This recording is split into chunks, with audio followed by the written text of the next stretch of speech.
Hey, what's up, everybody? It's Rabba coming to you live from our Austin, Texas hub. As you can see, it's a little chilly here in Austin. I have about 50 degrees, so my Canadian brethren will definitely make fun of me, but I'm a desert person. I'm tropical.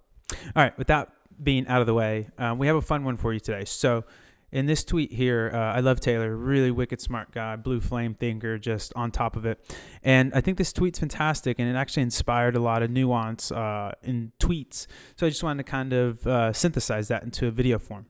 So when Taylor, and I'm not speaking for Taylor, I'm just opining on kind of what I'm pretty sure he means by this, is that when you're looking at a large data set, especially a jagged data set, such as, when I mean jagged, like a bunch of variants in that data set, averages aren't a very good representation of that data set.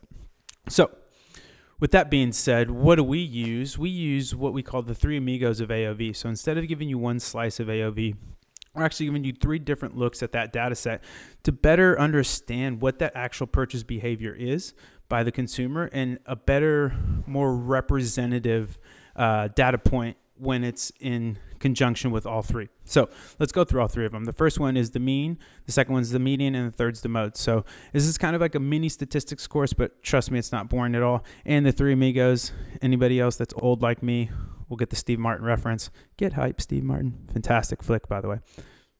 Excuse me. Okay, so the first one is easy peasy, mean AOV.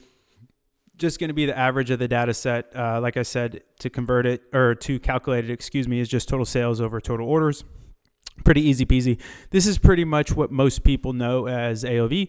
Again, not a horrible metric, but definitely want to look at different things. Again, another mental model might be you're at a crime scene and you want to interview as many witnesses as possible to figure out what happened, and just interviewing one witness, one that's actually incredibly skewed because all the outliers will move this data, will move the average.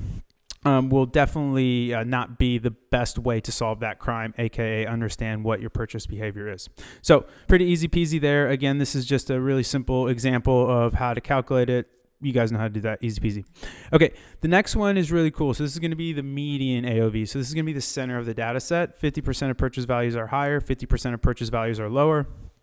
Why this is important is it gives you a better understanding, again, of where that purchase value is and where that center of that data set is.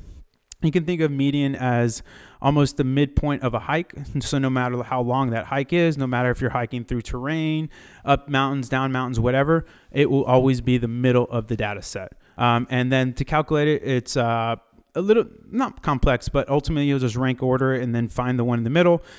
If it is an even set and you have 2 in the middle, you just sum the 2 in the middle and take that average. Pretty easy peasy. You can see on here, the median would be 254 here for this second, and it'd be 420 for this first data set. So again, pretty easy peasy to calculate. And again, you want to look at all 3 of these things. And so the last one that you want to look at is going to be the mode AOV. And so the mode AOV is really, really important because it's going to be the most frequent AOV. It's going to be, excuse me, the most frequent value in that data set. And so here's just a little example. As you can see, here's the data set. And again, 420 is going to be the mode AOV there.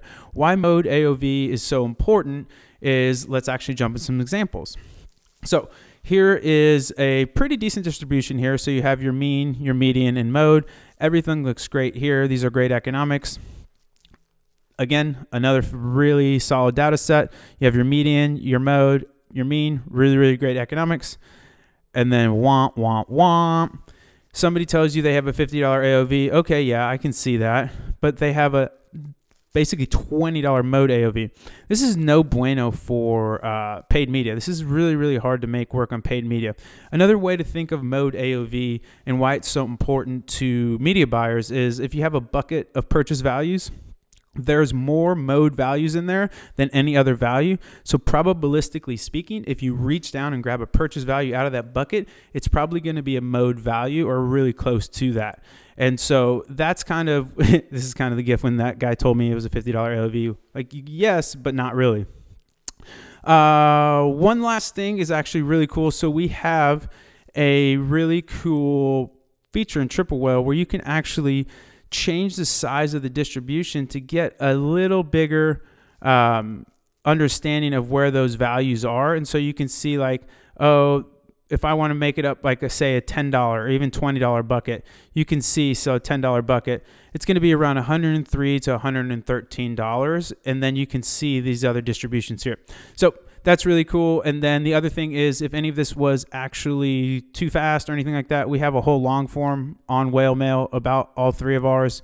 And then I would be remiss to not mention this guy Jaden Dummett did a really great thread basically going over exactly what we just talked about, so I can drop some links there as well. But ultimately that's kind of the gist of it, where you're going to want to basically find all three of those AOVs, watch them, and understand what the median is, what the mean is, and what the mode is.